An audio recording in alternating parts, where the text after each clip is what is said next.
할렐루야, 주님을 찬양합니다. 아멘, 아멘. 우리 서로 좀 돌아보며 사랑을 고백하고 인사 나누면 좋겠습니다. 주님의 이름으로 사랑합니다. 축복합니다.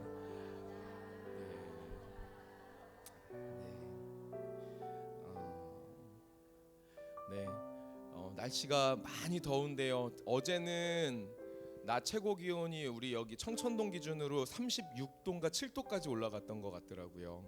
체감 온도는 뭐 40도 가까이 된다고 합니다. 다들 강건하신지요? 네, 강건하신지요? 간밤에 평안하셨습니까? 네, 하나님의 은혜가 오늘도 우리를 지켜 보호하시고 예배의 자리로 인도하여 주신 줄을 믿습니다. 우리가 이 시간에 함께 마음을 모으고 정성을 모아서 하나님께 예배하는 복된 시간 되기를 소망합니다. 우리 이 시간에 함께 주님 앞에 예배하기를 원하는데요. 우리 마음을 하나로 모을까요? 함께 자리에 일어나셔서 하나님, 영광의 하나님 앞에 최고의 경배 함께 올려드리며 나아가겠습니다.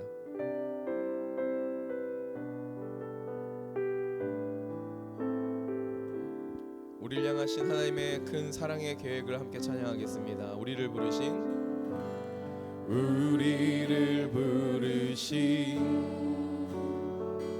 아버지의 크고 놀라운 계획, 너는 복이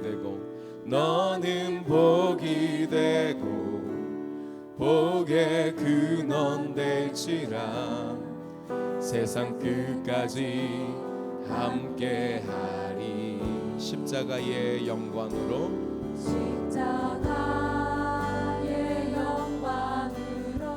부활의 산 소망으로 주의 뜻이 하늘에 이뤄진 것 같이 이 땅 위에 이뤄지리. 성령 오소서 우리의 교회 위에 내 뜻과 생각 버리고 주의 뜻 이루도록 주님 오소서. 기다리는 우리에게 이미 임한 주의 나라가 주의 그날에 완성되리. 우리를 부르신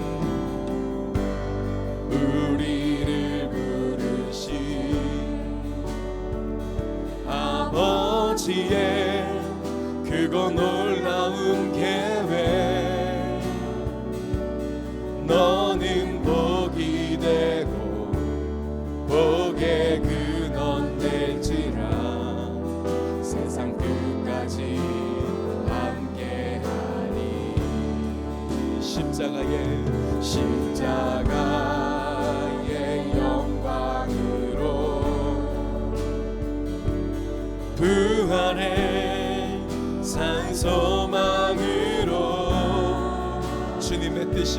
주의 뜻이 하늘에 이뤄진 우리를 통하여 이 땅 위에서도 이뤄지리. 성령 오소서 우리의 교회 위에 내 뜻과 생각 버리고 주의 뜻 이루도록 주님 오소서. 기다리는 우리에게 이미 임한 주의 나라가 주의 그날에 완성된. 성령 오소서 우리의 교회 위에 오소서 우리의 교회 위에 내 뜻과 생각 버리고 주의 뜻 이루도록 주님 오소서. 기다리는 우리에게 이미 임한 주. 한 번 더 우리 예배 가운데 함께 하셔서 새 일을 행하실 주님을 초청합니다. 성령 오소서 우리 교회 위에 오소서 우리의 교회 위에 주의 뜻 주님 오시옵소서. 기다리는 우리에게 이미 임한 주의 나라가, 주의 영광을 바라봅니다. 함께 두 손을 높이 들고 구원하심이 보좌에 앉으신, 구원하심이 보좌에 앉으신 우리 하나님과 어린 양께 있도다.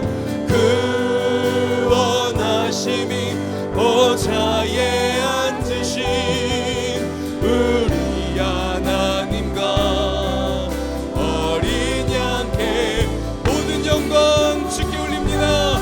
구원하심이 보좌에 앉으신, 구원하심이 보좌에 앉으신 우리 하나님과 어린 양께 있도다. 구원하심이 보좌에 앉으신 우리 하나님과 어린 양께 있도다. 우리 믿음의 눈을 높이 들어 주님을 바라보신 채로 우리의 한 고백을 주께 드리길 원합니다. 함께 사도신경으로 우리의 신앙을 고백하시도록 하겠습니다. 전능하사 천지를 만드신 하나님 아버지를 내가 믿사오며 그 외아들 우리 주 예수 그리스도를 믿사오니 이는 성령으로 잉태하사 동정녀 마리아에게 나시고 본디오 빌라도에게 고난을 받으사 십자가에 못 박혀 죽으시고 장사한 지 사흘 만에 죽은 자 가운데서 다시 살아나시며 하늘에 오르사 전능하신 하나님 우편에 앉아 계시다가 저리로서 산 자와 죽은 자를 심판하러 오시리라. 성령을 믿사오며 거룩한 공예와 성도가 서로 교통하는 것과 죄를 사하여 주시는 것과 몸이 다시 사는 것과 영원히 사는 것을 믿사옵나이다. 아멘. 우리를 사랑하신 주님, 은혜 베풀어 주신 주님 앞에 감사의 박수, 영광의 박수, 찬송의 박수 함께 올려드리겠습니다. 우리 자리에 앉으시면서 주변에 계신 분들에게 이렇게 고백해 주시겠습니까? 하나님께서 당신을 사랑하십니다. 아멘. 우리의 아버지 되신 하나님은 사랑이신 하나님이신 줄 믿습니다. 하나님 자체가 사랑이시지만 그 독생자 아들을 우리에게 허락하여 주심으로 그 사랑이 진실되고 참됨을 우리에게 확증하여 주신 줄 믿습니다. 오늘 이 예배도 우리가 주님을 향한 그 믿음을 주께 드림으로 인하여서, 감사드림으로 인하여서 우리의 믿음을 실제로 주 앞에 드릴 수 있는 복된 예배 되기를 소망합니다. 아멘이시죠? 아멘. 우리 함께 믿음 가지고 박수치며 주의 크신 은혜를 찬송하며 나아가겠습니다.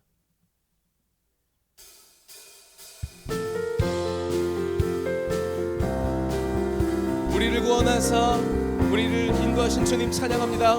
나 속죄함을 받은 후 한없는 기쁨을 다 헤아릴 수 없어서 늘 찬송합니다. 나 속죄받은 후, 나 속죄받은 후, 나 속죄받은 후 주를 찬미하겠네. 나 속죄받은 후 주의 이름 찬미하게.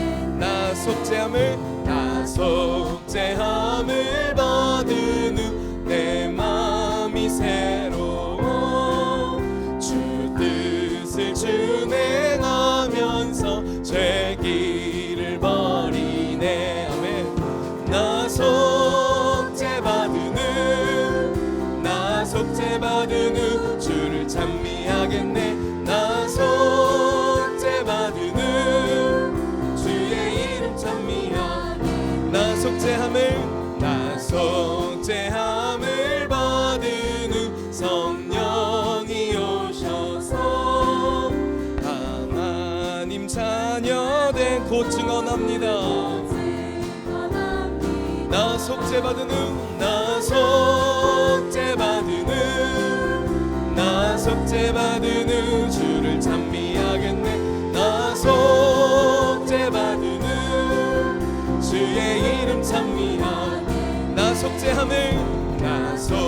속죄함을 받은 보혈의 공로 내 주의 은혜 입으니 늘 평안합니다. 나 속죄받은 주를 찬미하겠네. 나 속죄받은 주의 이름 찬미하. 내가 예수 믿고서 제사함 받아 나의 모든 것 다 변했네. 지금 내가 가는 길 천국길이요 주의 한 번 더 믿음의 고백입니다. 내가 예수 믿고서 제사함 받아 나의 모든 것 다 변했네. 지금 내가 가는 길 천국길이요 주의 피로 내 죄가 씻겼네. 나의 모든 것 변하고 그 피로 구속받았네. 하나님은 나의 구원 되시오니 내게 정죄야. 주님 밝은 빛에서 어둠에 지고 나의 모든 것 다 변했네. 지금 내가 주 앞에 온전케 돼 주의 공로를 의지함일세. 나의 모든 것 변하고 그 피로 구속받았네. 하나님은 나의 구원 되시오니 내게 정죄야. 내게 성령님이 마시고 내게 성령이 임하고 그 귀신 사랑 나의 맘에 가득 채우며 모든 공포 내게서 물리치시니 내 맘 항상 주 안에 있겠네. 나의 모든 것 변하고 그 피로 구속받았네. 하나님은 나의 구원 되시오니 내게 정죄함. 나의 모든 것 변하고 나의 모든 것 변하고 그 피로 구속받았네. 아멘. 하나님은 나의 구원 되시오니 내게 정죄함.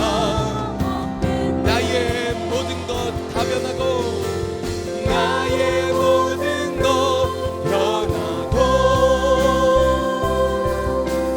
그 피로 구속받았네. 하나님은 나의 구원 되시오니 내게 정죄함 없겠네. 보혈을 지나 하나님 품으로 보혈을 지나 아버지 품으로 보혈을 지나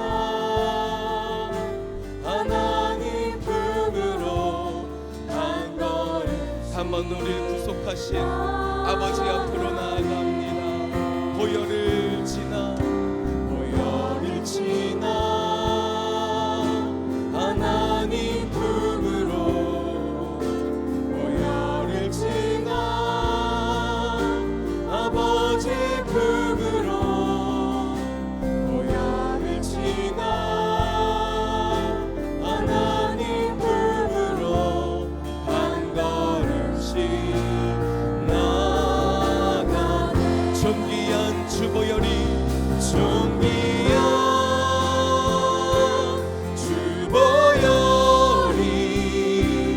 내 영을 새롭게 하시네. 존귀한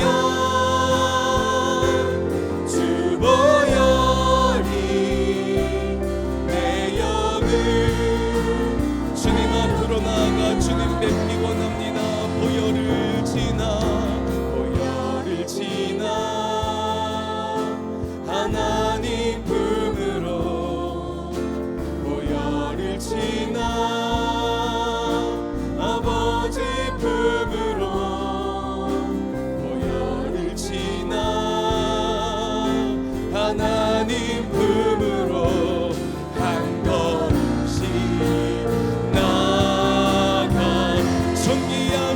보혈이 존귀한 주 보혈이 내 영을 새롭게 하시네. 존귀한 주 보혈이 내 영. 주님 이 시간 주의 보혈로 우리를 덮으사 새 일을 하시옵소서. 존귀한 주 보혈이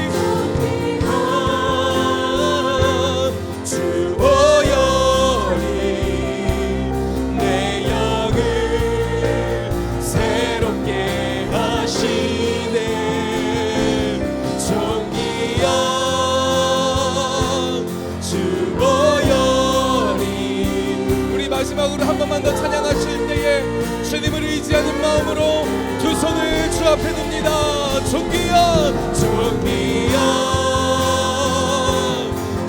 보혈 주님 우리를 새롭게 하여 주시옵소서. 새롭게 하시네. 존귀한 주 보혈이 내 영을 새롭게 하네. 존귀한 주 보혈이 내 영을 새롭게 하시네. 존귀한 주 보혈이 내 영을 새롭게 하네. 우리 이 시간에 함께 주님 앞에 기도하기를 소망합니다. 우리 먼저 공동기도문으로 우리의 마음을 모아 함께 주님 앞에 간절한 마음으로 기도합니다. 살아계신 하나님 아버지, 동광의 모든 성도가 하나님의 시간에 하나님 나라를 위하여 거룩함을 회복하고 하나님의 마음으로 영원 구원하고 예수 제자 삼는 하나님의 가족 공동체 되게 하옵소서. 아멘. 이 시간 우리 합심으로 기도하실 때에 우리는 공로 없지만 예수 피를 힘입어 아버지 앞으로 나아가게 됨을 의지하길 소망합니다. 주님 예수 십자가 의지함으로 나아가오니 살아계신 하나님을 경험하게 하여 주시옵소서. 믿음으로 나아갑니다. 의심 없이 나아갑니다. 아멘으로 나아갑니다. 성령님 말씀으로 역사하여 주시옵소서라고 주님 한 분 간절히 바라는 마음으로 우리 주여 한번 부르짖고 주님 앞에 합심으로 기도하며 나아가시겠습니다. 주여 할렐루야.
할렐루야.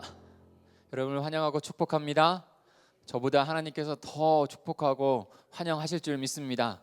우리 그 하나님께 영광의 박수 한번 올려드릴까요? 하나님께서 우리 동강제일교회를 사랑하셔서 주님의 비전을 이루는 교회 삼으신 줄 믿습니다. 그 비전이 우리의 가정과 우리의 사업장과 일터 가운데 그렇게 드러나게 될 것입니다. 사랑하는 성도 여러분, 그런 꿈을 주님과 함께 꾸시는 저 여러분이 되기를 소망합니다. 이를 위해서 함께 기도하겠습니다. 또한 목장교회에서 그 꿈들을 나누고 그 은혜들을 나누고 생명을 나누는 일들을 지속하고 있습니다.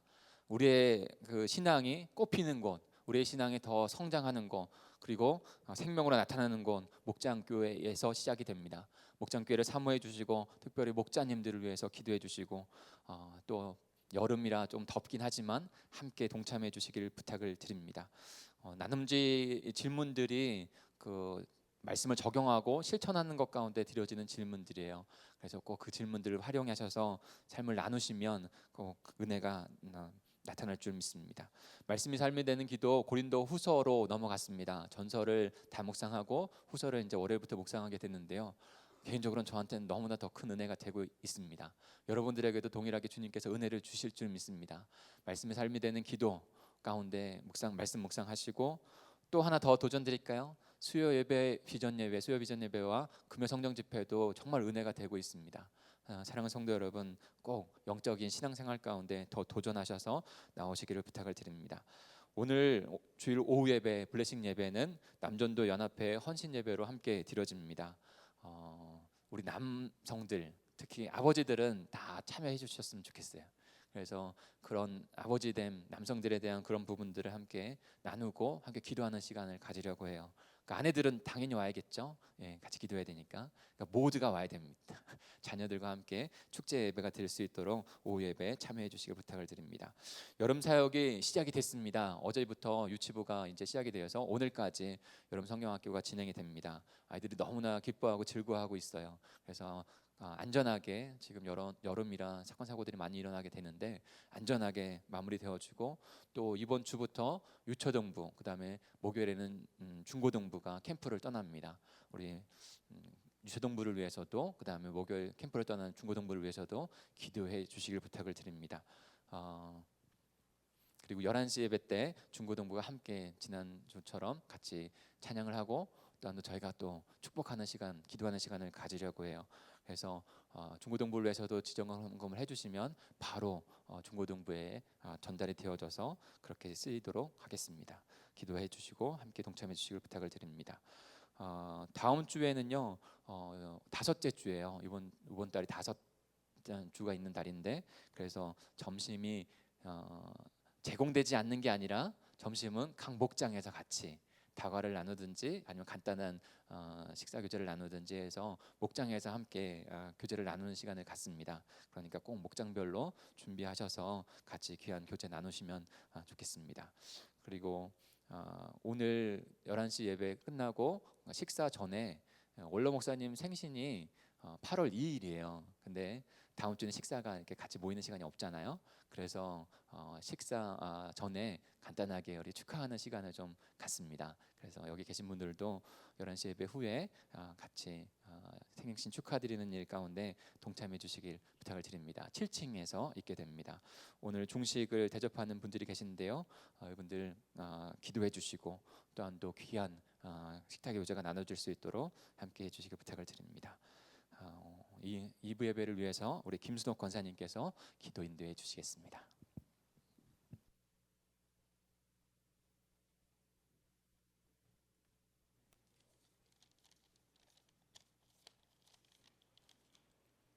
우주 만물을 창조하시고 인간 만세를 기획하시고 주관하시는 하나님 아버지 감사와 찬송을 드립니다. 세상의 많은 사람들 가운데 먼저 불러 구원하여 주시고 자녀 삼아 주셔서 천국의 소망을 둔 삶을 살 수 있도록 도우시니 감사드립니다. 언제나 성도들의 가족 공동체 가운데 걸음걸음 이끌어 주셔서 하나님이 주신 귀한 은혜로 살 수 있도록 돌보아 주셔서 감사드립니다. 오늘 복된 날을 허락해 주셔서 주일 아침 말씀 앞에 나올 수 있도록 형편을 살피시는 하나님 아버지 각각 그 마음 가운데 귀한 말씀으로 채워주시고 모든 삶의 시간 속에 하나님의 말씀 순종하며 살아가는 귀한 삶을 살 수 있도록 인도해 주시옵소서. 세상을 보면 여러 가지 많은 일들이 있습니다. 어려운 일은 잘 헤쳐나갈 수 있도록 지혜를 더하여 주시고 세상 가운데 하나님의 자녀됨을 늘 드러낼 수 있는 귀한 삶이 되도록 도와주시고 우리들의 걸음과 우리들의 입술이 항상 주일에 순종하는 자들이 되도록 도와주시며 무더운 폭염 속에서도 건강 지켜주실 줄 믿고 감사드립니다. 여름 성경학교와 중고청 수련회가 있습니다. 모든 성도가 한 마음으로 기도하며 힘써 동참할 수 있도록 힘을 주시며 학생들은 어릴 때부터 예수님을 닮아가는 귀한 삶으로 지켜주시며 하늘의 신령한 복과 땅의 기름진 복으로 인도하셔서 힘든 일과 어려움이 올지라도 말씀으로 이겨내는 귀한 자녀들로 지켜주시옵소서. 이 시간 말씀 대언하시는 목사님과 함께 하시는 하나님 아버지, 성령 충만함을 더하여 주셔서 증거되는 말씀마다 듣는 자들이 은혜 받게 하시고 치유함을 받는 귀한 시간으로 인도해 주시옵소서. 샤론 찬양대의 찬양을 받으시고 하나님 아버지 홀로 영광 받으실 줄 믿고 감사를 드리오며 예수님의 이름으로 기도드렸습니다. 아멘.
여리고 같은 우리의 인생에서 승리를 주시는 하나님께 다시 한번 큰 영광의 박수 한번 올려드릴까요?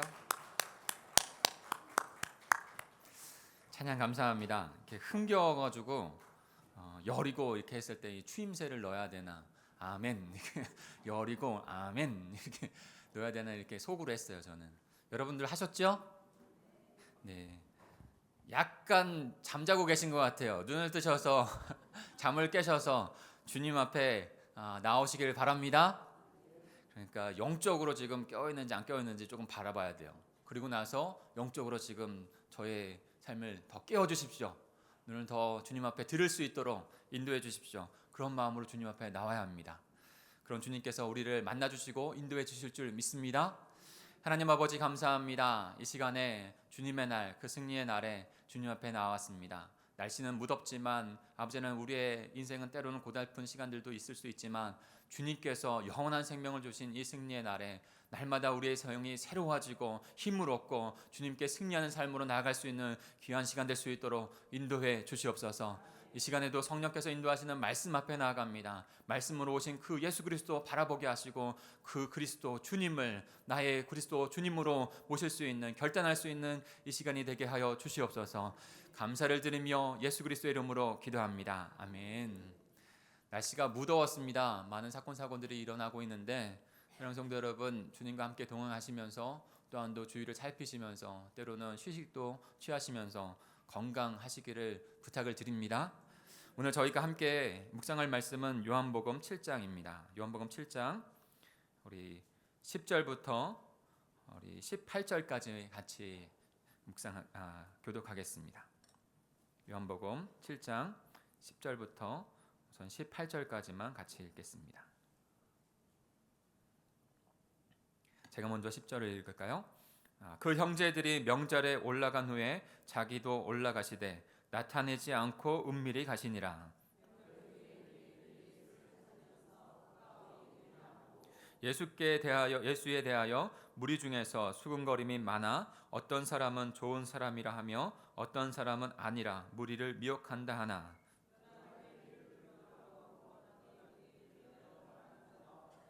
이미 명절의 중간이 되어 예수께서 성전에 올라가서 가르치시니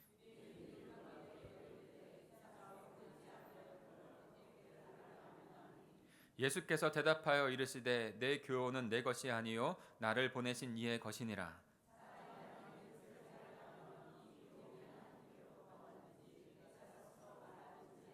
같이 읽겠습니다. 스스로 말하는 자는 자기 영광만 구하되 보내신 이의 영광을 구하는 자는 참되니 그 속에 불의가 없느니라. 아멘. 우리는 하늘로부터 생명을 얻은 자입니다. 그리고 하늘로부터 생명을 나타내서 나누는 자입니다. 왜요? 하나님의 영광을 위해서 그런 것이죠. 그 영광을 위해서 주님 앞에 세움을 받았고 우리의 삶이 하나님 앞에 드려집니다. 지금도 마찬가지입니다. 예배를 드리는 건 가장 먼저 하나님의 영광을 위해서 하는 것이죠. 나를 위해서 한다고 하면 조금 돌아도 되고 더 신경 쓰고 더 집중 안 해도 그냥 나를 위해서니까 좀 타협할 수 있어요. 그러나 하나님의 영광을 위해서 사는 삶이고 예배기에 하나님 앞에 집중해야 될 줄 믿습니다. 지난번에도 한번 말씀드렸을까요? 세상에는 천재가 두 가지 유형에 있다고 합니다. 한 가지 유형은요, 잘 암기를 하는 거예요. 막 몇 페이지 되는 것도 한번 딱 보면 암기를 다 해서 줄줄줄 외웁니다. 그 사람들을 우리는 천재성을 갖고 있다, 천재라고 말을 하죠. 또 한 부류가 있는데요. 어떤 부류냐면 하나의 시대의 큰 흐름을 트는 사람, 이것이 바로 천재라고 한다고 합니다. 예를 들어서 지금 한강에 물줄기가 있잖아요. 그치, 한 사람의 인간이 그 물줄기를 틀 수 있나요? 예, 백날을 해도 그렇게 할 수 없어요. 근데 마치 그 시대의 조류가 막 이렇게 흘러가고 있는데 그 조류를 한 사람이 이렇게 틀었다는 거예요. 그가 바로 천재성이 있다, 이렇게 말을 한다고 합니다. 거대한 시대의 흐름을 바꾼 천재성이 있는 것, 또한 그 사람을 우리는 믿음으로 신앙의 모습으로 말한다면 바로 믿음의 거장, 위대한 믿음의 소유자, 이렇게 말씀할 수 있습니다. 근데 오늘 서론에서 한 사람을 제가 좀 같이 나누면서 말씀을 이어가려고 합니다. 그분은 바로 마틴 루터입니다. 1517년 10월 31일 날 종교 개혁의 그 서문을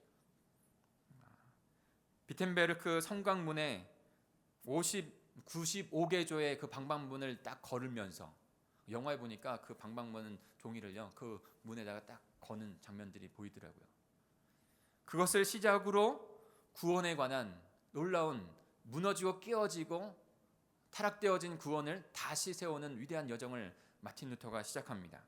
여러분, 근데요 지금 그 시대로 좀 돌아가 보시죠. 마틴 루터가 그 종교개혁하는 시대에는 그 유럽은요 카톨릭이 왕권 위에 있는 시대예요. 카톨릭이 사람의 생사를 주장하는 너무나도 권력이 있는 그 시대입니다.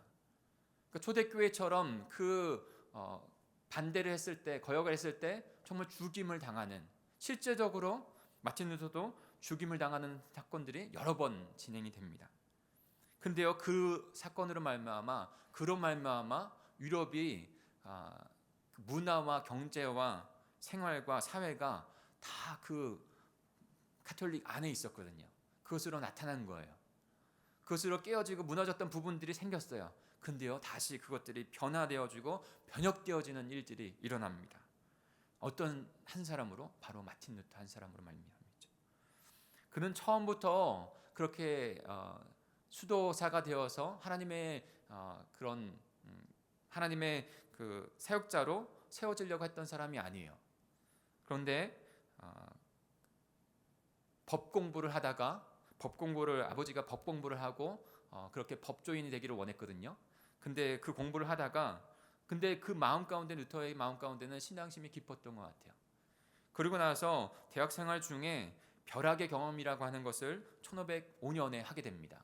어떤 경험이냐면요, 둘이 학교 교정을 걸어가고 있을 때, 길을 걸어가고 있을 때 친구와 함께 둘이 걸어가고 있었어요. 근데 갑자기 벼락이 친 거예요. 근데 벼락으로 그 친구가 그 옆에서 그냥 죽고 말았어요. 그 모습을 보면서 겁에 질려 있던 그 루터가 성당에 가서 자신의 삶을 주님 앞에 드리겠다고 서원을 합니다. 그리고 법 공부를 내려놓고 수도사가 됩니다. 그리고 신학을 공부하게 돼요. 그리고 그 신앙의 여정을 이뤄가는데요, 신실하게 충실하게 이뤄갑니다. 그런데도 그의 마음 가운데는 어떠한 평안이 없는 거예요. 그래서 어느 한때는 그 성지 순례에 갈 기회를 얻게 되어지고 로마에 있는 그 성지로 출발하게 됩니다. 근데 그 가톨릭에서 잘못된 그런 믿음 가운데 하나는 그 성자들의 어떤 성품, 그 유물들을 만지거나 보게 되면은 그 자신의 기도가 더 하나님께 상달되어진다고 믿었어요. 그런 잘못된 신앙들을 갖고 있었던 것이죠. 그때 마틴 루터도 그곳에서 그 라테란 성당이라고 하는 곳에서 빌라도의 계단을 걸어가면서 그런 기도를 주님 앞에 드리는 거예요. 그러면서 자신의 할아버지가 자신의 기도, 그런 공적으로 말미암아 천국으로 갈 수 있게 기도했던 것이죠. 그런데도 자신의 마음 가운데는 확신이 없어요. 불안하고 하나님의 은혜는 없다고 생각이 들어지는 것입니다. 그때 그에게 딱 드는 한 구절이 있었어요. 그것이 바로 로마서 1장 17절입니다. 복음에는 하나님의 의가 나타나서 믿음으로 믿음에 이르게 하나니 기록된 바 오직 의인은 믿음으로 말미암아 살리라 함과 같으니라. 자신의 어떤 행적과 공적이 하나님의 그 생명을 얻게 하는 것이 아니라 오직 믿음으로 말미암아 하나님의 은혜로 말미암아 구원에 이른다는 것을 그가 깨닫게 되는 것이죠. 그리고 나서 더 하나님의 은혜를 체험합니다. 그리고 이 잘못된 가톨릭의 이 잘못된 구원관에 맞서서 싸우는 것이 바로 종교개혁의 시작이에요. 가톨릭은 그 구원관을 활용해서 면죄부를 팔고 돈을 받고 그 황금통에서 짤랑거리는 그 동전이 떨어질 때마다 나의 조상이 한 단계 더 천국으로 이렇게 올라간다고 생각했어요. 잘못된 신앙과 잘못된 구원관인 것이죠. 근데요, 그들이 갖고 있는 권력은요, 엄청난 거예요. 한 나라보다 더 큰 권력이에요. 한 나라의 왕에게 거역하면 그것이 어떻게 목숨을 부지할 수 있겠어요? 근데 그보다 더 큰 권력인데, 그런 모습인데 지금 마틴 루터가 올바른 주님의 믿음을 위해서 지금 싸움을 시작한 것입니다. 예수 그리스도 하나님의 아들이 이 땅 가운데 오셔서 죄 없는 의로운 그 은혜를 우리에게 베풀어 주심으로 말미암아 우리가 구원받은 하나님의 자녀가 되었다는 것을 그가 이제 선포하기 시작되는 것이죠. 한 번은 그가 살고 있는 곳에서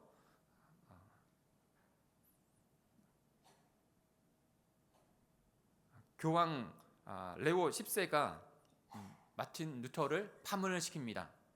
이단으로 정죄하는 거예요. 지금 말하면 이단으로 정죄합니다. 그리고 나서 독일의 국회로 소환합니다. 독일의 왕이 국회를 소환해서 거기에서 자신의 주장과 자신의 생각들, 그 서적들을 다 철회하고 서적들을 다 불태울 것을 요청을 받아요. 그러고 나서 교황이 보낸 한 사람과 이렇게 논쟁을 하게 됩니다. 그것이 그때에 그 논쟁을 할 때에 그 루터가 한 말이 굉장히 유명하게 남겨져 있는 말이 있어요. 그때 주님께 기도하면서 그가 그 엄청난 그런 어떤 압박 가운데 그런 그 자리에 서서 기도한 거죠. 영어로는 이렇게 되어 있어요. Help me, O Lord, here I stand. 오 주님, 내가 여기 서 있으니 주님 나를 도와주시옵소서. 자기 안위를 위해서? 아니요. 정말로 하나님의 믿음된 그 생명을 위해서 그렇게 그가 주님께 지금 기도하고 있는 것입니다. 그리고 나서 죽음의 위협을 여러 번 지난 다음에 또한 또 성경도 주님 앞에 번역해서, 그 전까지는 그 사제들만 볼 수 있는 라틴어 성경, 평민들은 볼 수 없는 그 성경만 있었거든요. 근데 처음으로 마틴 루터가 독일어로 그냥 평 사람들도 볼 수 있는 성경을 번역해서 베풀게 됩니다. 놀라운 부흥인들이 일어나요. 그러고 나서 종교개혁이 활발하게 이루어지면서 5가지 그 믿음의 기치를 높이 들고 종교개혁을 이루어가는 것이죠. 오직 믿음으로, 오직 그리스도로, 오직 성경으로, 오직 은혜로, 오직 하나님께 영광을. 그 마틴 루터의 그 한 사람의 믿음이 지금 놀라운 그 물줄기를 트는 거예요. 그렇지 않았다면, 지금 유럽에 갇혀있는 그 가톨릭에 갇혀있던 그 구원만 있었다면 우리는 은혜의 구원을 받지 못할 것입니다. 아직도 옛 구습에 묶여져 있는 그 구원관을 가지고 있었을 거예요. 아마 우리가 그것에 수긍하지 못했을 수도 있었을 거예요. 그러나 그 믿음의 거장, 하나님께서 세우신 믿음으로 말미암아 그 물줄기가 틀어진 것이죠. 놀라운 일입니다. 놀라운 역사예요. 저도 마틴 루터를 더 연구하고 싶은 생각이 더 들었었어요. 그러면서 이 말씀이 생각났습니다. 마태복음 17장 20절에 보면 이렇게 말씀합니다. 이르시되 너희 믿음이 작은 까닭이니라. 진실로 너에게 이르노니 만일 너에게 믿음이 겨자씨 하늘만큼만 있어도 이 산을 명하여 여기서 저기로 옮겨지라 하면 옮겨질 것이요 또 너희가 못할 것이 없느니라. 믿음이 있다면 못할 것이 없다. 주님의 영광을 위해서, 주님의 나라를 위해서, 주님께서 주신 영원한 생명의 삶이 못할 것이 없이 주님의 영광을 위해서 살아갈 수 있다는 것이죠. 마틴 루터가 그랬어요. 한 사람의 믿음이 위대한 변혁을 일으킨 것이죠. 사랑하는 성도 여러분, 저는 오늘 말씀을 통해서 저와 여러분의 믿음에 대해서 다시 한번 마음 깊숙이 좀 살펴보길 원합니다. 저는 이 마틴 루터처럼 위대한 거장, 믿음의 거장이 되어서 세상을 변화시키자라고 말씀드리는 것이 아니에요. 그렇게 말씀드리고 싶지 않아요.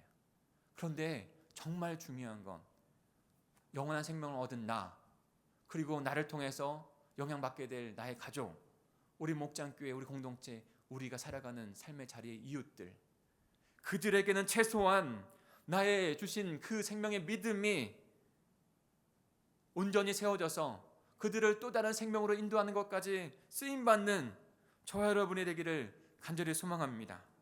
하나님의 자녀인데 세상에 여전히 아픔과 고난과 어려움이 있다고 해서 무너지고 좌절되어지고 세상 말로 세상에서 맨날 좁혀져서 있는 하나님의 아버지의 마음을 아프게 하는 자녀의 모습이 아니라 참된 믿음을 가지고 어떤 상황에서도 그것을 이겨낼 수 있는 믿음으로 살아가는 하나님의 백성, 자녀들. 우리는 너무나도 그 믿음의 삶을 살기를 원하죠. 그 마음을 갖고 있습니다. 그런데 우리가 같이 고백하는 것은, 매번 고백하는 것은, 왜 네 믿음이 자라지 않고, 왜 믿음이 성장하지 않고, 왜 믿음으로 살아가지 못할까? 라는 안타까움들을 우리는 맨날 토로하지 않습니까? 오늘 주님의 말씀을 함께 나누면서 먼저 왜 믿음이 성장하지 아니하는가 3가지의 말씀들을 함께 나누길 원하고, 그리고 믿음으로 나아가는 그 삶으로 나아가는 저와 여러분이 되기를 간절히 축복합니다. 우리의 믿음은 왜 성장하지 못할까요? 우리의 믿음이 성장하지 못하는 이유는 무엇일까요? 첫째로 저와 함께 나누고 싶은 것은 아직도 의심이 있기 때문입니다. 아직도 의심이 있기 때문에. 여러분, 조금 더 저와 여러분이 하나님 앞이잖아요. 하나님 앞에서 더 좀 솔직하고 진솔하게 그 내면을 좀 들어봤으면 좋겠어요. 그리고 내면을 좀 흔들어야 돼요. 우리 10절부터 12절까지 다시 13절까지 다시 한번 읽겠습니다. 시작. 그 형제들이 명절에 올라간 후에 자기도 올라가실 때 나타내지 않고 은밀히 가시니라.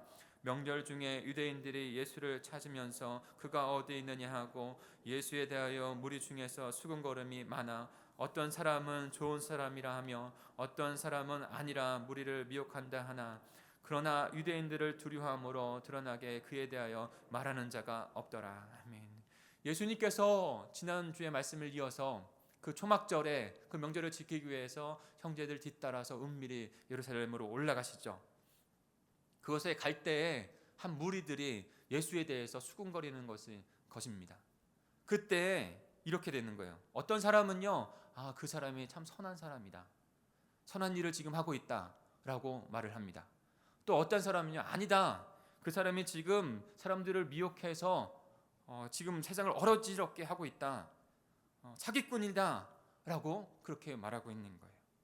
근데 그렇게 말하는 사람들조차도 두려움 때문에 누구요? 유대인들의 그 관원들의 해를 받을까봐 두려움 때문에 그것을 소리내어서 하지 못하고 그냥 조용히 수군거려요. 여러분 여기에서 우리의 삶을 우리의 내면을 실제적으로 좀 바라보기로 합니다.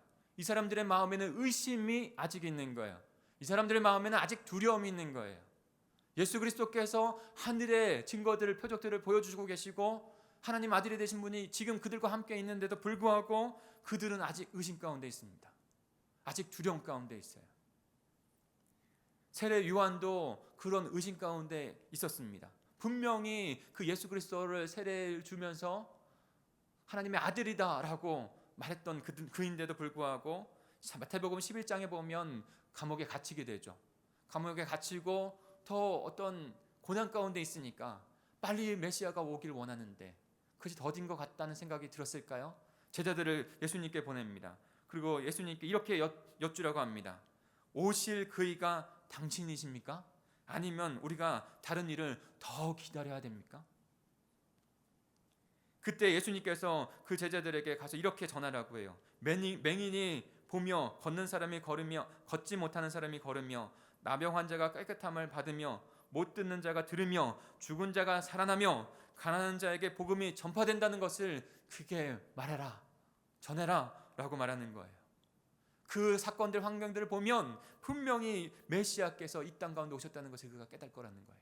그러면서 이렇게 말씀해 줍니다. 누구든지 나로 말미암아 실족하지 아니하는 자는 복이 있도다. 예수 그리스도를 보면서 의심하면, 예수 그리스도를 보면서 하나님의 아들이신 것, 우리의 구세주가 된다는 것, 메시아라는 의심을 갖는다면 결코 구원에 이르는 복된 백성이 될 수 없기 때문에 그렇죠. 그가 메시아인 것, 그가 구원자인 것, 그러나 그들의 마음 가운데는 의심이 아직 있는 거예요. 마태복음 14장 31절에 보면 예수님께서 갈릴리 바다를 걸어오실 때 베드로가 나도 걷게 해주십시오라고 그렇게 요청을 하죠. 예수님만 바라보고 그에게 걸어갑니다. 예수님께서 즉시 손을 내밀어 근데 그 베드로가 예수님 바라보지 않고 환경과 풍랑을 바라봤더니 그때 믿음은 온데간데 사라지고 그만 그 바다로 빠지게 됩니다. 그때 예수님께서 그렇게 말씀하시는 것이죠. 14장 31절처럼 예수께서 즉시 손을 내밀어 그를 붙잡으시며 이르시되 믿음이 작은 자여 왜 의심하느냐. 창조주이시고 주관자이신 예수 그리스도, 그분이 아직까지 내 마음 가운데 의심이 되는 거예요. 도마도 마찬가지입니다. 마지막 부활하신 그 주님, 그 주님께서 찾아오셨는데 그것을 그 목도하지 못했기 때문에 그 다른 제자들이 그에게 부활하셨다고 그에게 전하지만 그가 그것을 믿지 못하죠. 내 손으로 그 못자국을 손가락에 그것을 넣어보지 않고 옆구리를 넣어보지 않고는 믿지 않겠다라고 의심하는 것이죠. 그런데 예수님께서 그 도마에게 또 찾아와 주십니다. 그리고 부활의 몸을, 그리고 도마가 그렇게 고백하는 것이 아닙니까? 주는 나의 주님이시요 나의 하나님이십니다. 그때 예수님께서 이렇게 말씀하시죠. 너는 나를 본고로 믿느냐? 보지 않고 믿는 자는 복되도다. 복되도다. 복되도다. 부활하신 그 주님, 사망 권세를 이기고 우리에게 승리를 주신 그 주님인 것을 믿음으로 나아가야 하는 것이죠. 근데 여전히 의심 가운데 있는 거예요. 마지막 주님께서 마태복음 28장에 보면 승천하시기 위해서 예수님과 제자들과 함께 있습니다. 그리고 16절에 보면 11 제자가 갈릴리에 가서 예수께서 지시한 산에 이르러, 지금 승천하시기 전이죠, 예수를 배웠고 경배하나 아직도 의심하는 사람이 있더라. 아직도 의심하는 사람이 있는 거예요. 부활의 주님을 보고 있음에도 불구하고 그 주님께서 다시 오신다고 하는 그 마지막 메시지를 주는 그 현장에도 의심하는 자들이 아직 있는 거예요. 왜 우리의 믿음이 성장하지 못합니까? 예수 그리스도를 아직 의심하고 있는 그 마음 가운데 깊숙한 곳에 있는 것은 아닌가요? 주님께서 나의 영원한 생명을 주시기 위해서 이 땅 가운데 오셨고 십자가를 지셨고 부활하셨다고 하는 분명한 나의 구원자, 나의 주님이시라고 하는 그 믿음이 주님 앞에 드려져야 되는데 아직 이 사람들처럼 단지 선한 사람이다, 단지 미혹하게 하는 사기꾼이다, 더 넘어가서 우리에게 적용하면 아무런 영향도 나에게 미치지 않는 그저 기독교라고 하는 문화 가운데 조금 더 내가 고상하게 살아가는 것, 내만 만족하는 나의 구주, 나의 주님으로 아직 의심 가운데 더 한 발을 내어 딛지 못하는 그런 삶은 혹시 아닌가요?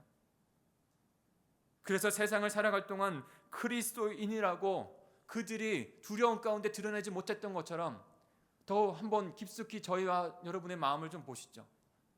지금 한국교회 가운데 강하게 그리고 당당하게 나는 그리스도인입니다 라고 그렇게 표시하고 나타내는 믿음의 삶을 살아가는 사람이 얼마나 될까요? 안타까운 현실이죠. 저도 그것에 대해서 장담하라고 말씀할 수 있을까요? 저 여러분의 삶의 현장을 한번 보세요. 정말 주님이 나의 구주가 되시고 구원자가 되셨는데 정말 그 믿음 의심 없이 믿음을 주님 앞에 드리는데 때로는 두려움 가운데, 때로는 세상 사람이 나를 어떻게 볼까, 그리스도인이 지금 책망받고 의심받고 그 다음에 신뢰를 받지 못하는 것 가운데 나는 그 삶을 드러내지 아니하려고 하는 모습들은 혹시 우리 마음 가운데 있지 않나요? 더 깊숙이 마음 가운데 들어가면 그것은 주님을 향한 의심 아닌가요? 그러나 우리가 예수님을 나의 구주, 나의 주님으로 의심 없이 믿는다면 우리의 믿음은 하나님의 자녀의 특권을 누리는 영원한 생명을 누리는 자들이 될 것입니다. 그 하나님의 나라의 삶은, 영원한 생명은 우리에게 경험될 것이에요. 사람은 누구나 의심 없이 주님 앞에 나간다는 것은 불가능합니다. 여러 가지 사건들, 의심들이 우리에게 미칠 수 있죠. 그러나 그 모습 그대로 있으면 안 돼요. 그런 의심 가운데 있으면 우리의 믿음은 자랄 수가 없습니다. 그러니 주님, 나의 믿음 없음을 불쌍히 여겨주십시오. 긍휼히 여겨주십시오. 여러분, 그렇게 솔직하게, 그렇게 진실하게 주님 앞에 내어놔야 돼요. 그저 믿음 있는 것 같은 마음으로. 그러나 내 삶은 여전히 주님은 나의 주님이 아니십니다 라고 의심하는 삶 가운데 그렇게 있으면 우리의 믿음은 자라날 수가 없어요. 그렇게 겸손히 주님 앞에 고백하고 주님, 나의 믿음 없음을 도와주시고 믿음 더 성장하여서 주님께 영광되는 삶을 살아가게 인도해 주옵소서 라고 기도하는 저와 여러분이 되기를 간절히 축복합니다. 그리고 두 번째로, 왜 우리의 믿음은 성장하지 못할까요? 성장하지 못하는 이유는 무엇입니까? 그대로 행하지 않기 때문입니다. 그대로 행하지 않기 때문에. 무엇을 그대로 행하지 않기 때문입니까? 우리 16절부터 18절까지 같이 읽겠습니다. 시작. 예수께서 대답하여 이르시되 내 교훈은 내 것이 아니요 나를 보내신 이의 것이니라. 사람이 하나님의 뜻을 행하려 하면 이 교훈이 하나님으로부터 왔는지 내가 스스로 말하는 것인지 알리라. 스스로 말하는 자는 자기 영광만 구하되 보내신 이의 영광을 구하는 자는 참되니 그 속에 불의가 없느니라. 예수님께서 초막절에 예루살렘에 올라가셨고 그 초막절 중간쯤에 성전에 올라가셔서 지금 하나님의 말씀을 가르치기를 시작하십니다. 그 가르치는 것이 능력이 있어요. 그냥 그를 알지 못했다, 갈릴리에 변두리에 있는 사람이다 라고 하는 그 정도로 나타나는 것이 아니라 너무나도 하나님의 말씀이 분명하고 영원한 것이 분명하게 나타나고 있는 거예요. 사람들이 깜짝 놀라죠. 그리고 그를 보면서 의아해합니다. 저가 배운 적도 없고, 왜냐하면 그곳에서 그런 학문과 하나님의 뜻을 나타낸 사람이면 분명히 유대교 안에서는 어떤 학문의 어떤 단체에 있는 사람들이에요. 바울이 가멜레 학문에 있었던 것처럼 그렇게 있어서 두드러질 수밖에 없어요. 근데 예루살렘 사람들은 지금 예수 그리스도의 말을 들으면서도 그 이름을 그를 깨닫지 못하고 있었던 거예요. 그러니까 의아한 것이죠. 그러면서 예수님께서 이렇게 대답을 하십니다. 내 교훈은 내 것이 아니요 나를 보내신 이의 것이다. 예수님을 보내신 분은 어떤 분이십니까? 바로 하나님이시죠. 그러니까 예수님의 가르침의 교훈은 바로 하나님의 가르침이요 교훈인 것이죠. 그런데 이것이 하나님의 뜻인 것을 알려면, 예수 그리스도께서 말씀하신 것이 하나님의 뜻인 것을 알려면 너희가 행해보라는 거예요. 행해보면 반드시 그것이 하나님께로 온 말씀이라는 것을, 자신이 하나님으로부터 왔다는 것을 깨달을 수 있다는 것이죠. 그리고 하나님을 발견하고 그의 삶이 변화된다는 거예요. 사랑하는 성도 여러분, 왜 우리의 믿음이 자라지 않습니까? 결정적인 이유는 예수 그리스도께서 말씀을 주셨는데, 말씀으로 오셨는데 그 말씀을 있는 그대로 행하지 않기 때문입니다. 저한테도 기르는 말이에요. 예수님께서 말씀이 되셔서, 말씀이신 예수님께서 이 땅에 오셔서 그 생명의 말씀을 주셨어요. 안 주신 게 아니에요. 주셨어요. 그리고 그 말씀을 우리에게 매일 삶 가운데 주시고 계세요. 그리고 그것을 지켜 행하면 분명히 하나님의 말씀을 체험하게 되고 하나님의 능력의 삶을 살아가게 돼요. 근데 하나님께서 답답한 것이 그런 것이 아닐까요? 내가 너희에게 능력을 주었는데, 삶을 주었는데, 그 말씀이 너에게 있는데, 그 주님이 너에게 있는데 그 말씀을 본채 만채도 하나 안 하고 매일 삶 가운데는 그 말씀은 저버리고 그냥 내 생각과 내 뜻대로 살아가는데 어떻게 그 생명의 삶을, 생명의 능력을 나타내겠냐라고 안타까워하지 않으실까요?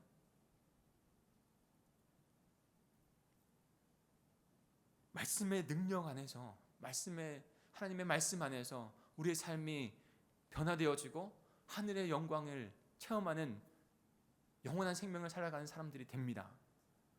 그런데 그것은 하지 않고 내 삶은 왜 그러냐고 원망하고 불평하고 어려운 상황 가운데 무너져서 좌절하고만 있다면 하나님의 마음은 안타까운 것이죠.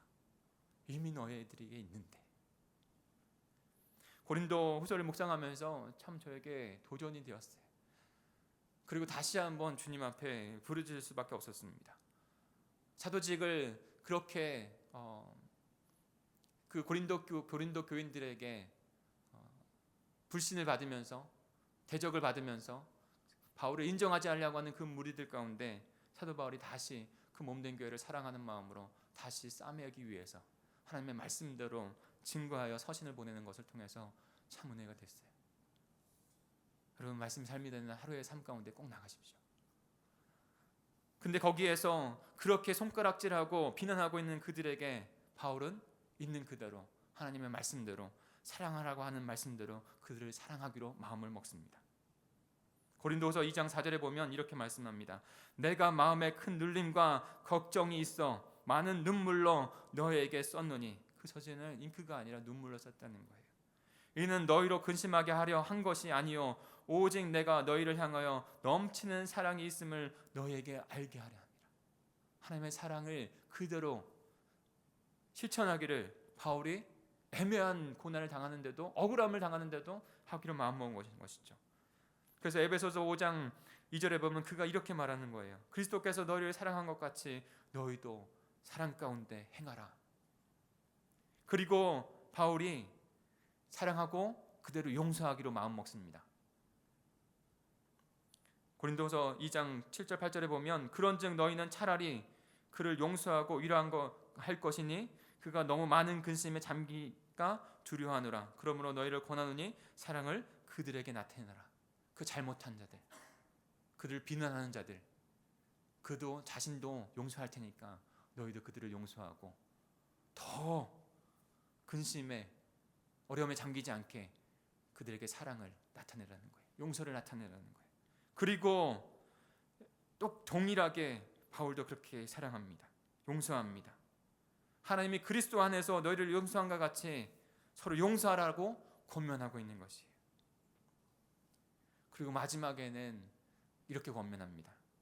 고린도서 2장 9절이에요. 너희가 범사에 순종하는지 그 증거를 알고자 하여 내가 이것을 너에게 쏘노라.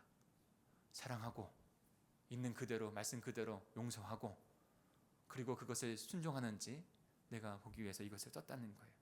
그리고 그 자신도 용서하고 사랑하고 용서하기를 위해서 그 말씀 그대로 순종하는 것을 내밀죠. 그것이 바로 서신이에요. 여러분, 만약에 바울이 이렇게 생각을 좀 나누고 싶어요.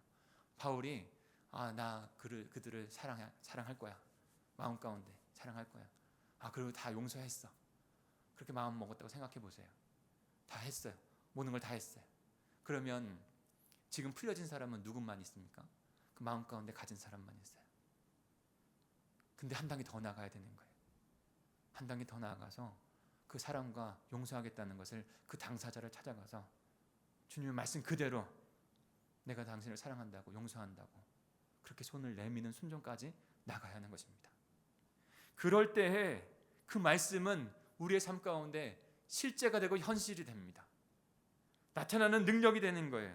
그래서 야고보서 2장 17절에는 이와 같이 행함이 없는 믿음은 그 자체가 죽은 것이라는 거예요. 우리는 믿음으로 구원을 받았어요. 생명을 얻었습니다. 근데 그 믿음으로 말미암아 행함 가운데 나아가는 순종으로 나아가야 돼요. 순종과 믿음은 다른 것이 아니에요. 믿음은 순종이요, 순종은 믿음이에요. 1세기에 믿음으로 나아간다는 것, 살아간다는 것은 목숨을 걸고 사자배법이 된다는 것을 생각하고 나아간 것이에요. 어떤 모습입니까? 목숨을 걸고 순종하는 거예요. 사랑하는 성도 여러분, 믿음으로 새로운 생명을 얻었습니까? 믿음의 삶을 사셨습니까? 주님의 말씀대로 순종한다는 것이에요.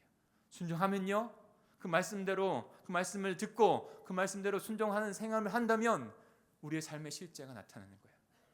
하늘의 삶이 우리의 실제가 되어서 믿음의 역사를 또한 이뤄가게 되는 것입니다. 그때 믿음이 한 단계 한 단계 자라가는 거예요. 믿음은 쑥 되지 않습니다. 믿음은 한 단계 한 단계 한 단계 올라가는 거예요. 구원받은 생명은 우리에게 은혜로 오지만 구원받은 생명의 삶은 한 단계 한 단계 한 단계예요. 그러니 하나님의 백성들, 저와 여러분이 잠자지 않고 깨어 있어서 주님의 말씀에 반응하고 그 말씀 있는 그대로 순종하는 그런 삶 가운데 믿음이 자라게 될 줄 믿습니다. 마지막으로는요, 왜 우리의 믿음이 자라지 못할까요? 그 이유는 무엇일까요? 은혜를 체험하지 못했고 은혜를 체험하고 있지 못하기 때문입니다. 여러분, 우리가 어떻게 구원받았습니까? 행위로 구원받지 않았습니다. 행위로 구원받았다면, 그 영원한 생명을 얻는다고 한다면 이곳에 설 사람 아무도 없어요. 아무도 없어요. 그러나 우리가 연약할 때, 죄인이 있을 때에도 우리를 구원하셔서 하나님의 은혜로 그저 구원받는 생명을 얻게 하셨습니다. 그런 말씀이 나온 것이 바로 21절부터 24절까지의 말씀이에요. 예수 그리스도께서 그 가르침 가운데 공격을 당하고 또한 또 예수님께서 그런 것에 답변을 하실 때 이렇게 답변을 합니다. 너희가 내가 한 가지 한 일 때문에, 안식일에 한 일 때문에 지금 나를 죽이고자 한다. 그런데 그것은 하나님의 뜻이 아니다라는 것을 분명하게 나타냅니다. 율법을 받은, 안식일법을 받은 모세도 그 안식일에 하나님의 백성이 되는 그 표식, 그 할례를 그 안식일에도 행한다. 너희들도 그것을 다 하고 있다. 그러면 너희들 지금 안식일을 다 범하는 것이 아니냐? 그러면서 자신이 행한 일이 어떤 것이냐면, 그 안식일에 병에 묶여서 자유하지 못한 그에게 참된 그 생명, 나음을 주고 참된 구원의 생명을 주어서 자유케 한다면 그것이 무엇이 잘못된 일이냐? 그들에게 반문하고 있어요. 그러면서 여기서 함께 나누고 싶은 마음은 이겁니다. 사랑하는 성도 여러분, 우리가 왜 믿음을 성장되어지지 못할까요? 혹시 이들의 삶 가운데처럼, 이들처럼 아직 예수 그리스도께서 우리들 가운데 함께 하셔서 은혜로 함께 하시고 은혜로 구원받는 생명을 얻게 하시는데 아직도 옛 언약, 모세의 율법에만 갇혀 있어서 새 언약, 은혜, 성령의 그 생명을 얻게 하심을 바라보지 못하고 있는 것은 아닐까요? 우리의 삶은 어떻게 주님 앞에 드려지고 있습니까? 만약에 이렇게 쉽게 생각을 한번 해보시죠. 만약에 내 삶 가운데 내가 참 잘못한 것도 많아요. 부족한 것도 많아요. 그리고 하나님 앞에 신실하게 삶을 드리지 못하는 것도 많은 것 같아요. 그래서 내 마음에 근본적인 구원의 문제가 흔들린다면 그래서 하나님 내가 지옥에 가면 어떡하죠? 라고 하는 그런 두려움 가운데 있다면 아직 옛 언약에 묶여 있는 거예요. 율법은 분명히 우리의 죄를 깨닫게 해서 죄인인 것을 알고 하나님을 찾게 하는 그 시작점을 줍니다.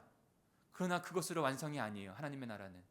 하나님의 은혜는 반드시 예수 그리스도를 통해서 우리가 행한 것이 없더라도 그의 은혜, 십자가의 은혜, 부활의 은혜, 거저주시는 그 하나님의 은혜로 말미암아 그 은혜로 덮임으로 말미암아 생명을 얻은 자의 삶을 살아가는 삶을 우리에게 주시는 것이죠.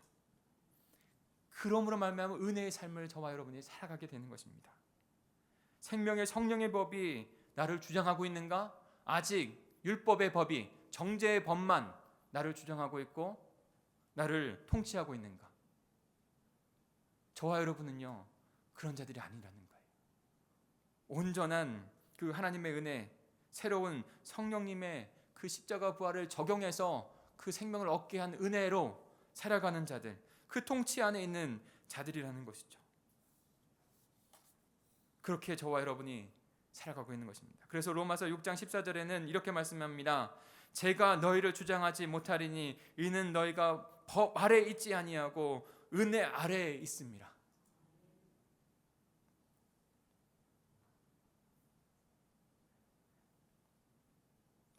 은혜를 체험하고 은혜의 삶을 살아갈 때 우리의 믿음은 성장해가고 믿음의 삶을 살아갑니다.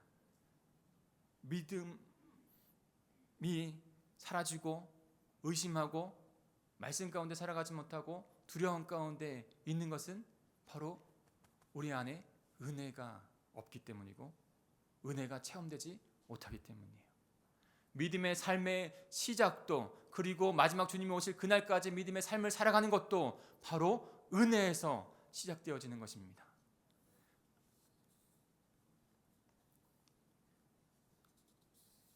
의심 없이 예수 그리스도를 믿고 그분의 말씀대로 행하면 우리는 하나님의 은혜를 체험하게 됩니다.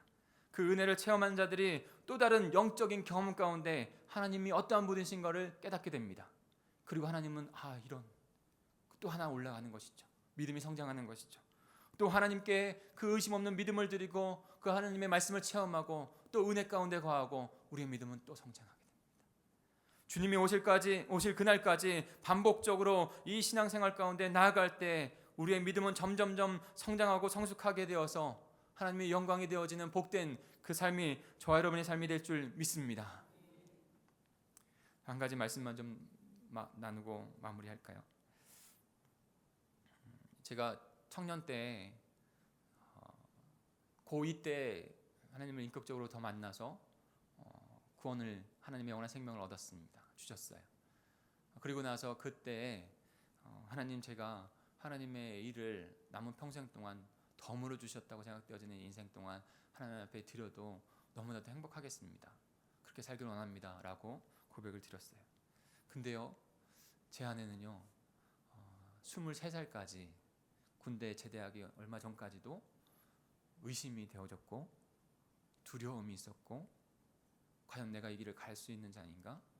나의 연약함과 나의 부족함이 하나님을 향한 내 내면에 있는 그런 의심들이 저를 정말로 군대 생활 가운데 평안하지 못한 시간들을 갖게 했어요. 나는 과연 어디로 가야 될까? 어떻게 해야 될까? 어떤 삶을 살아야 될까? 그때 저희 막사에 옆에 큰 나무가 있었어요. 큰 나무가. 근데 저한테 하나님께서 그렇게 마음을 주셨어요.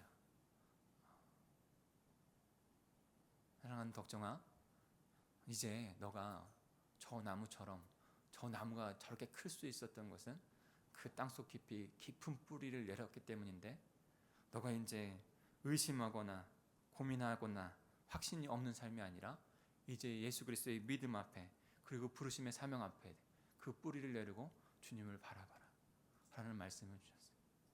제 마음에 얼마나 평안이 있었고 기쁨이 있었는지 몰라요. 사랑하는 성도 여러분, 우리의 삶을 살아갈 동안에 의심하게 하고 두렵게 하는 많은 사건 사고들, 우리의 아픔들이 있습니다. 성도님들과 이런저런 이야기를 하면서 참 두렵겠다고 하는 마음들이 느껴져요. 새로운 텀을 시작할 때, 가족들을 부양하고 삶을 살아가야 할 그때, 믿음을 삶을 더 살아가길 원하는데 믿음은 점점 고갈되어져 가는 것 같고, 어떻게 할지 모르겠다고 하는 그 두려움 가운데 있는 성도님들을 봅니다. 근데요, 우리는 영원한 생명을 얻은 자들입니다. 그러니까 다시 주님을 바라봐야 돼요. 그런 힘들고 어려운 상황들, 두려운 마음이 들 때에도 우리에게 생명을 주셨잖아요. 영원한 생명이 있잖아요.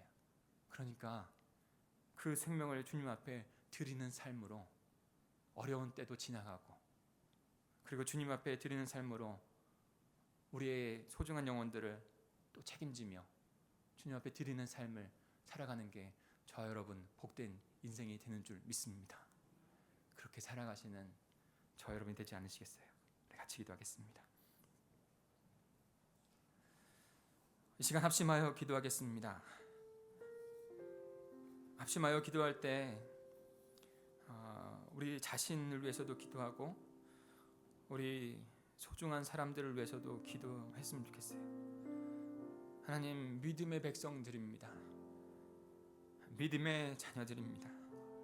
하나님, 어려운 때가 왔을지라도 하나님 그 믿음 잃지 않고 그 믿음을 주님 앞에 더욱더 드려서 믿음의 승리를 살아가는, 승리한 삶을 살아가는 제가, 우리 공동체, 우리의 지체들, 우리 사랑하는 소중한 옆에 있는 우리 영혼이 될 수 있도록 주님 인도해 주시옵소서. 안타깝게 살아가고 실패 가운데 좌절하면서 살아가는 그런 원망 가운데 살아가는 사람이 아니라 믿음을 주셨고 생명을 주셨으니까 믿음을 주님 앞에 올려드리며 말씀 가운데 조금의 의심도 없이 주님 앞에 드려지는 삶을 살아가겠다고 결단하면서 은혜 안에 거하겠다고 결단하면서 살아가는 우리가 되게 해 주시옵소서. 우리의 소중한 영혼들이 되게 해 주시옵소서. 우리 같이 한번 통성으로 기도하겠습니다. 하나님 아버지, 감사합니다. 하나님, 부족한 말씀을 같이 나눴습니다. 그러나 하나님의 마음을 나누고 하나님의 뜻을 구하는 것은 너무나도 간절합니다. 하나님, 우리의 생각들이 아픔의 때를 아버지 지나가게 아버지는 때를 걷게 되어지고, 하나님 그 때를 지나갈 때 두려움과 아버지 하나님 마음의 의심 또한 어떻게 아버지 지내야 될지 되고 싶다 있는 삶에 하나님 이 땅 가운데 있는 저희의 삶인 것을 보게 됩니다. 그러나 주님, 우리에게 영원한 생명을 주셨고 믿음을 주셨습니다.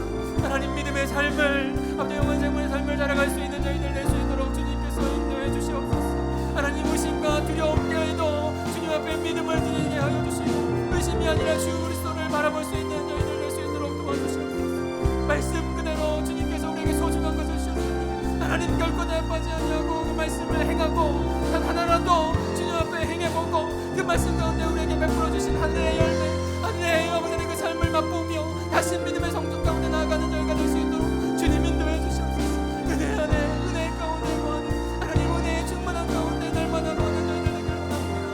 은혜로 아버지 우리 삶이 시작되어졌고, 은혜로 우리의 삶이 유지되어지고, 은혜로 주님 앞에 나아갑니다. 우리가 한 것은 아무것도 없습니다. 그저 주님의 은혜를 구할 뿐입니다. 우리의 믿음 없음을 용서하시고 아버지 우리의 믿음 없음을 공의하게 여겨주시고 그 은혜 점하며 믿음 앞에 나아갈 수 있는 저희가 되기를 기도하며 결단하오니, 하나님 아버지 저희를 불쌍히 여겨주셔서 저희에게 은혜함을 베풀어 주셔서 주님을 바라보며 영원한 삶을 살아가는 믿음의 백성들이 될 수 있도록 주님께서 인도해 주시옵소서.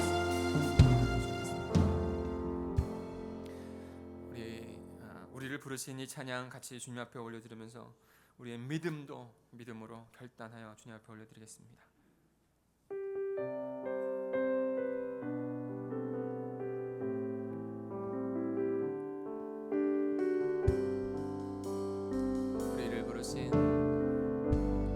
우리를 부르신 아버지의 크고 놀라운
다시 한번 고백드립니다.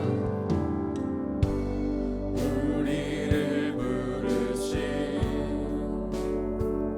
아버지의 그거 놀라운 계획, 너는 복이 되고 복의 근원 될지라. 세상 끝까지 함께하니 십자가의 영광으로 부활의 산 소망으로 주의 뜻이 하늘에 이루어진 것 같이 이 땅 위에 이루어지리. 성령 오소서 우리의 교회 위에 내 뜻과 생각 버리고 주의 뜻 이루도록 주님 오소서. 기다리는 우리에게 이미 임한 주의 나라가 주의 그날에 완성되리.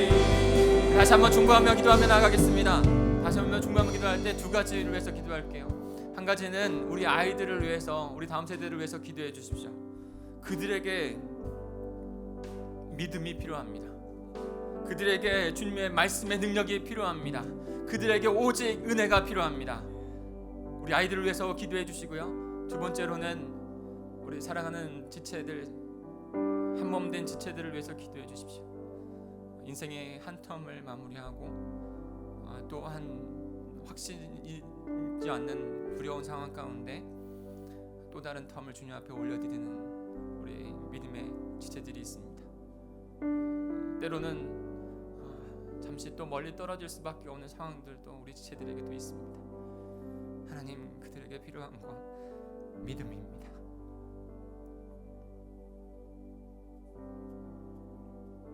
필요한 건 하나님의 말씀의 능력입니다. 필요한 건 은혜입니다.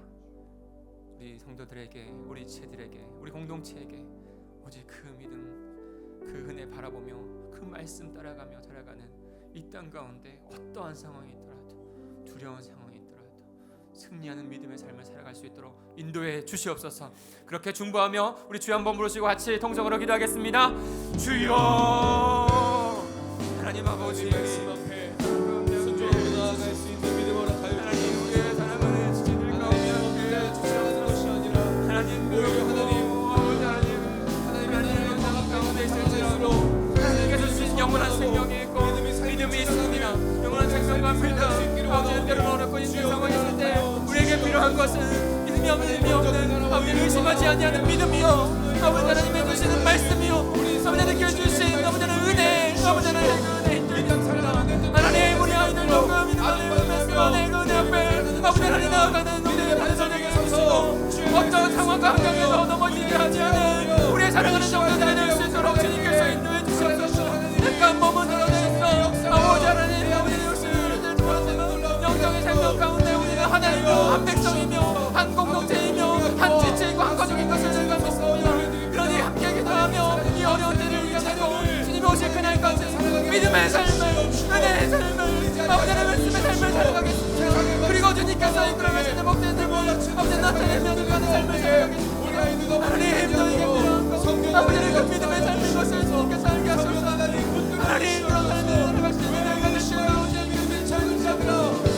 주님과 아니라 살아있구나 참 믿음으로 살아가는 자들에게 하나님 앞에 믿음의 백성들 삶을 살아갈 수 있도록 하나님 우리 교회 안에 성령으로 역사하시고 주장하여 주시옵소서. 할렐루야. 주님 믿음의 주님 감사합니다.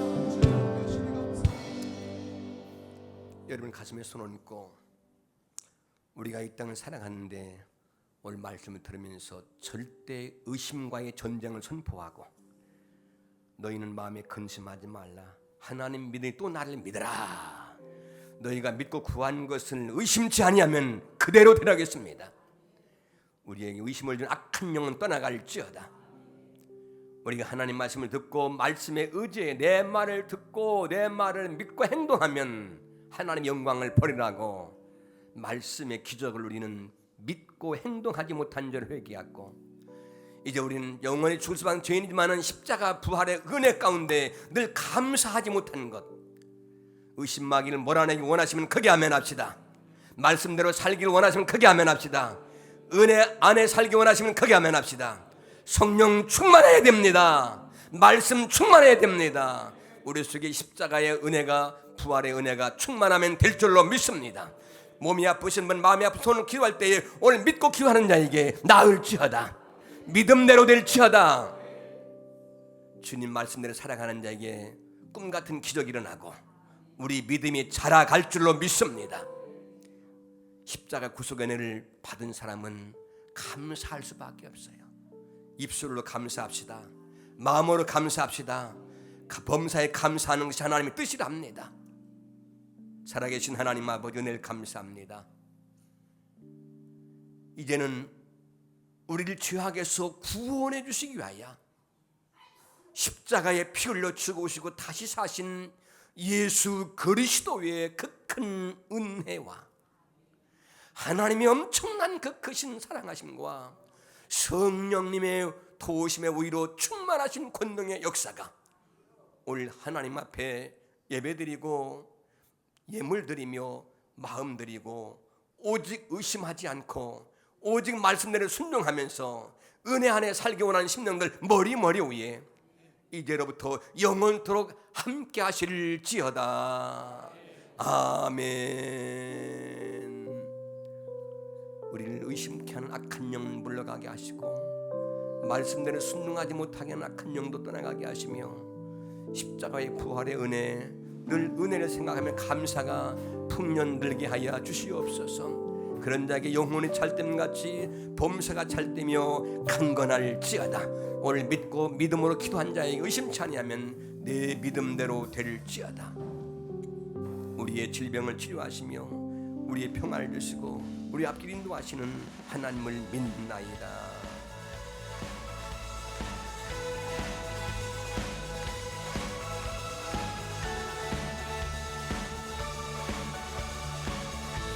함께 고백합시다. 내 입술이 주를 높이며 내 호흡이 주를 섬기니